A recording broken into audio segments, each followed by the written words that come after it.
হঠাৎ আজি ৰাতিপুৱা শুনা পালোঁ যে দৰং জিলাৰ কিছু এলেকা, সেই এলেকাত উচ্ছেদ অভিযান চলাম।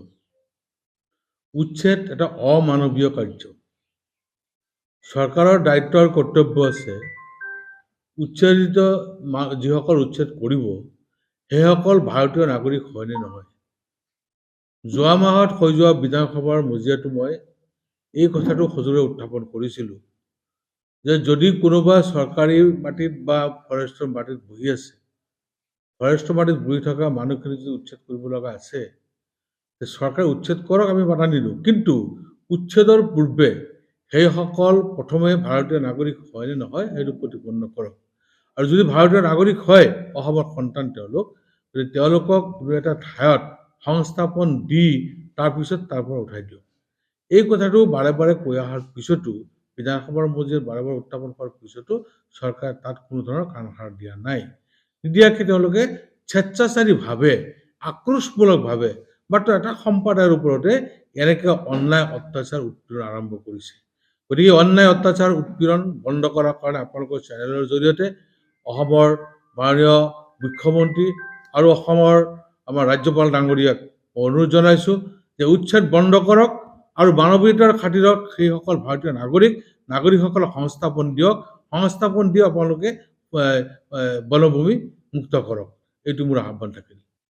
হঠাৎ আজি ৰাতিপুৱা শুনা পালোঁ যে দৰং জিলাৰ কিছু এলেকা, সেই এলেকাত উচ্ছেদ অভিযান চলাম।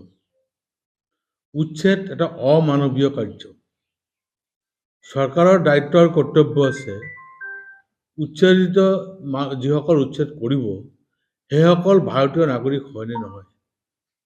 যোৱা মাহত হৈ যোৱা বিধানসভাৰ মজিয়াটো মই এই কথাটো সজোৰে উত্থাপন কৰিছিলোঁ যে যদি কোনোবা চৰকাৰী মাটিত বা ফৰেষ্টৰ মাটিত বহি আছে, ফৰেষ্টৰ মাটিত বহি থকা মানুহখিনি যদি উচ্ছেদ কৰিব লগা আছে, চৰকাৰে উচ্ছেদ কৰক, আমি বাধা নিদিওঁ। কিন্তু উচ্ছেদৰ পূৰ্বে সেইসকল প্ৰথমে ভাৰতীয় নাগৰিক হয় নে নহয় সেইটো প্ৰতিপন্ন কৰক। আৰু যদি ভাৰতীয় নাগৰিক হয়, অসমৰ সন্তান তেওঁলোক, যদি তেওঁলোকক কোনো এটা ঠাইত সংস্থাপন দি তাৰপিছত তাৰ পৰা উঠাই দিয়ক। এই কথাটো বাৰে বাৰে কৈ অহাৰ পিছতো, বিধানসভাৰ মজিয়াত বাৰে বাৰে উত্থাপন কৰাৰ পিছতো চৰকাৰে তাত কোনো ধৰণৰ কাণসাৰ দিয়া নাই।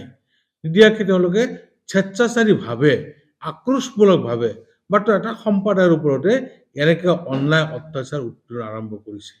গতিকে অন্যায় অত্যাচাৰ উৎপীড়ন বন্ধ কৰাৰ কাৰণে আপোনালোকৰ চেনেলৰ জৰিয়তে অসমৰ মাননীয় মুখ্যমন্ত্ৰী আৰু অসমৰ আমাৰ ৰাজ্যপাল ডাঙৰীয়াক অনুৰোধ জনাইছোঁ যে উচ্ছেদ বন্ধ কৰক আৰু মানৱীয়তাৰ খাতিৰত সেইসকল ভাৰতীয় নাগৰিকসকলক সংস্থাপন দিয়ক।